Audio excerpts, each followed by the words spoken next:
वेणुगोपाल जी, आपको जब हम आईना दिखा रहे हैं तो अपना चेहरा देख के आपको क्यों चिढ़ हो रहा है? अरे अपना चेहरा तो देखिए, क्या किया आपने। अब ये ऑफशोर माइनिंग की बात कर रहे थे, पहले हम उसी का अध्यक्ष महोदय जवाब दे देते हैं।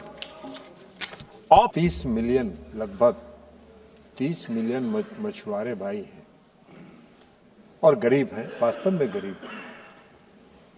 उनके प्रति सरकार का इंडिफरेंस और नेग्लेक्ट ये सही नहीं है अध्यक्ष। बल्कि सच्चाई यह है कि प्रधानमंत्री मोदी जी की सरकार ने ही उनकी गरीबी पर ध्यान दिया और उनके उत्थान के लिए योजनाएं बनाई। और आज उसका परिणाम है कि हमारा मत्स्य उत्पादन पूरे दुनिया में दूसरे स्थान पर है। आपने भी वर्षों तक शासन किया इस देश में। 2013 तक आपने शासन किया, 14 में प्रधानमंत्री मोदी जी आए। आपके समय में तो मछुआरे भाई जो हैं वो भूखमरी के कगार पर थे। आज हम आपको बताएंगे अध्यक्ष महोदय, और माननीय सदस्य को भी बताएंगे कि प्रधानमंत्री जी ने क्या क्या इनिशिएटिव लिया जिसके कारण आज मछुआरे समुदाय के लोग सुखमय जीवन जीत रहे हैं और कुछ हद तक उनके दूर हुई है। आपको बताएंगे। आपको देखिए, आप वेणुगोपाल जी, आपको जब हम आईना दिखा रहे हैं तो अपना चेहरा देख के आपको क्यों चिढ़ हो रहा है? अरे अपना चेहरा तो देखिए, क्या किया आपने।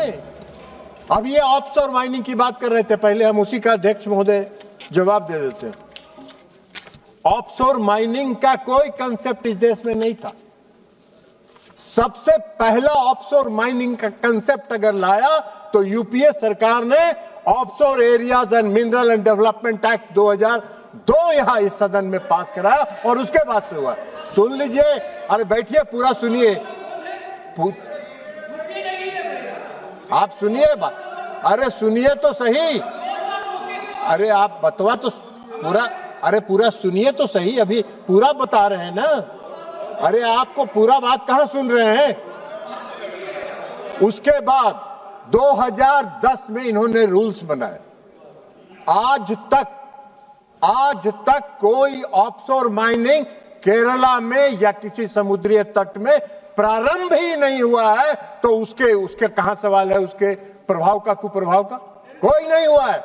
सिर्फ हम आपको बताना चाहते हैं अध्यक्ष महोदय कि एनआईटी, उसके लिए एनआईटी 13 ब्लॉक्स के लिए नवंबर में जारी हुआ है, नवंबर 2024 में, और उसमें मात्र 3 ब्लॉक्स हैं जो केरला के हैं और वह भी 12 नॉटिकल माइल से बाहर के हैं जो एक्सक्लूसिव इकोनॉमिक जोन में आता है। आप कहां से बात कर रहे हैं ऑफशोर माइनिंग की बात? आज तक तो ऑफशोर माइनिंग प्रारंभ ही नहीं हुआ। आप कह रहे हैं कि उसका व्यापक प्रभाव पड़ रहा है, सारे लोग बात कर रहे हैं। अरे आप सारी बात, और ये पूरा मामला खनन मंत्रालय से, हमने खनन मंत्रालय से जो सूचना प्राप्त किया है उसके आधार पर हम इनको बता रहे हैं।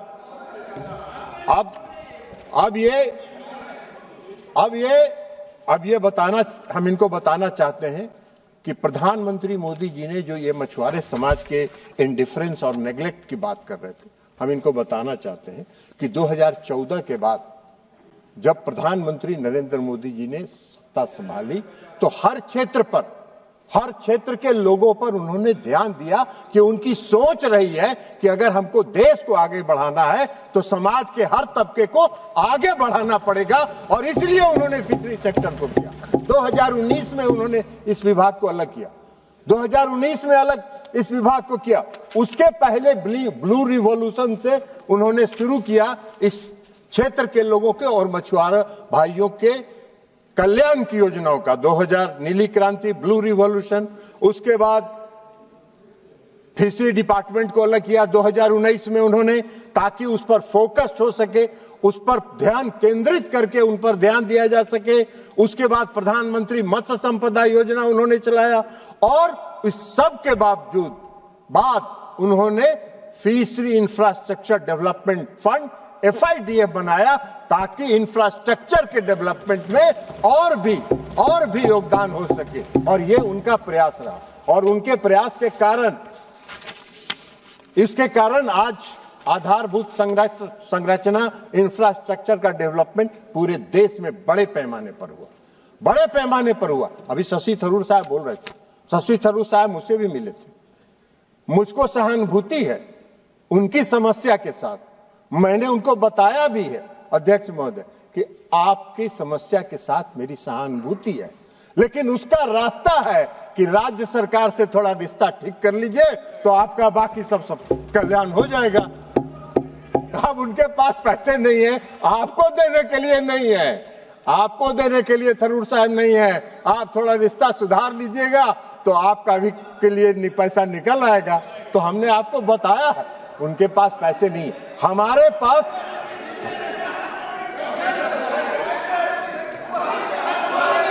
ये तो अपोजिशन में रिश्ता क्यों सुधारेंगे? अध्यक्ष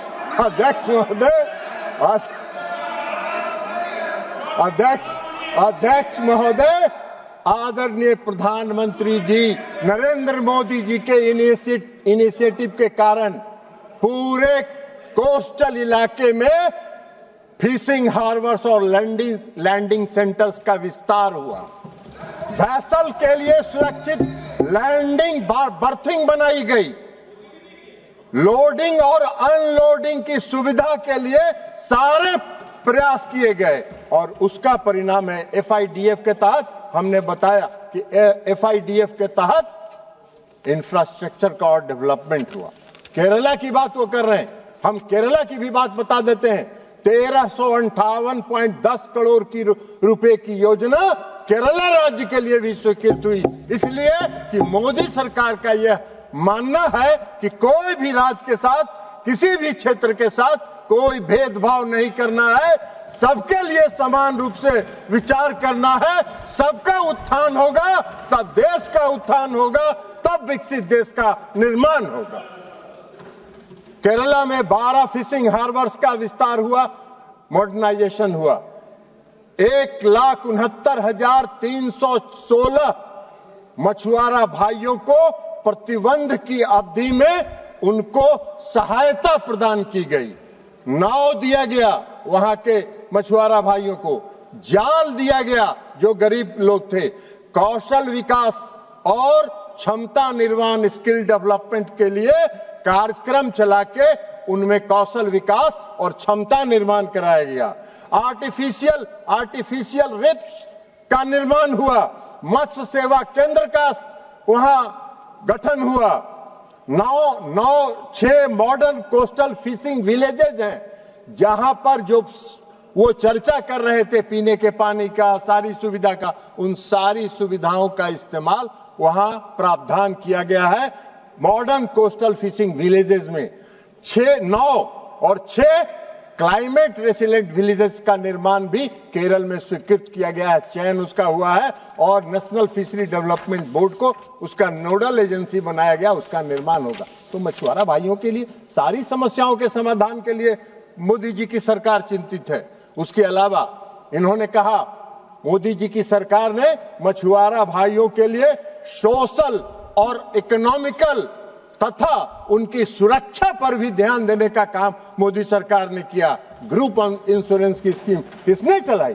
ग्रुप इंश्योरेंस की स्कीम मोदी जी की सोच का परिणाम है कि मछुआरा भाइयों को जब दुर्घटना में उनकी मृत्यु होती है तो 5 लाख रुपए, अगर गंभीर रूप से घायल है तो 2.5 लाख रुपए, और कम बीमार है, घायल है तो 25,000 रुपए की सहायता उनको ग्रुप इंश्योरेंस स्कीम से दी गई।